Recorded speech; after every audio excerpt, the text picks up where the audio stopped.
ইরানে চলমান সরকার বিরোধী আন্দোলনের মুখে দেশটির বর্তমান শাসন ব্যবস্থার ভবিষ্যৎ নিয়ে বড় ধরনের সংশয় তৈরি হয়েছে।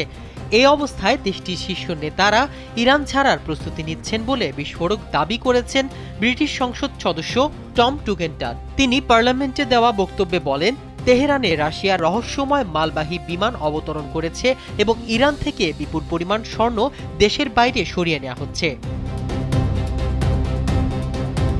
টুগেন্ডার্ট এই পরিস্থিতিকে পতন পরবর্তী জীবনের প্রস্তুতি হিসেবে অভিহিত করেছেন। তার মতে, রুশ বিমানে করে অস্ত্র ও গোলাবারুদ ইরানে আসার সম্ভাবনা রয়েছে, আর বিপরীতে দেশটির প্রভাবশালী ব্যক্তিরা নিজেদের সম্পদ সুরক্ষিত করতে স্বর্ণ সরিয়ে নিচ্ছেন।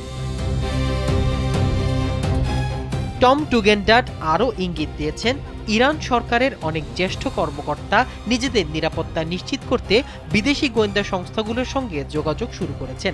সেই সাথে তারা গুরুত্বপূর্ণ গোপন তথ্য পাচার করেছেন। তার মতে, ইরানি নেতৃত্বের মধ্যে এখন চরম অবিশ্বাস ও আতঙ্ক কাজ করছে, যেখানে প্রত্যেকেই নিজেদের জন্য নিরাপদ আশ্রয়ের সন্ধান করছেন। তবে ব্রিটিশ সরকারের পক্ষ থেকে মধ্যপ্রাচ্য ও উত্তর আমেরিকা বিষয়ক মন্ত্রী হ্যামিশ ক্যাফনার এই তথ্যের বিষয়ে বিস্তারিত মন্তব্য করতে অপারগতা প্রকাশ করেছেন। এই পরিস্থিতিতে ইরানের সর্বোচ্চ ধর্মীয় নেতা আয়াতুল্লাহ আলী খামেনি স্পষ্ট করে বলেছেন, অন্তর্ঘাতমূলক কর্মকাণ্ডে ইরান নতি স্বীকার করবে না। তিনি বলেন, মার্কিন প্রেসিডেন্ট ডোনাল্ড ট্রাম্পের হাতে 1000-এর বেশি ইরানি রক্ত লেগে আছে। 1979 সালের বিপ্লবের মাধ্যমে ইরানের সাম্রাজ্যবাদী শাসনের যেমন পতন ঘটেছিল, ট্রাম্পের জন্য তেমন পরিণতি অপেক্ষা করছে। মাহমুদুর রহমান সিয়াম, কালবেলা।